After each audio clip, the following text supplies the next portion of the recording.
আম্মু তুমি ওখানে ওরম করে কি রাঁধছো? তা ওটা কি কাদা মাখছো কেন? অন্য কিছু মানে? পিজ্জা বানাচ্ছো? অন্য কিছু কাদা ভেঙে যাচ্ছে?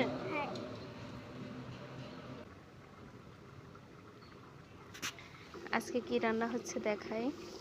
কালকে গাড়ি ছোলা রান্না রয়েছে, গরম করব, ওটা ছোলা ভাজি। আর এখানে তো রয়েছে জিরা আর গরম মশলা ভাজা। তাহলে তো বুঝতেই পারছেন কি রান্না হচ্ছে।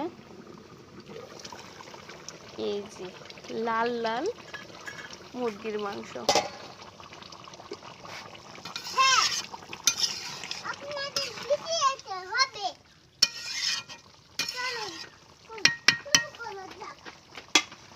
আমার রান্নার কালারটা কেমন হয়েছে অবশ্যই কমেন্ট করে জানাবেন।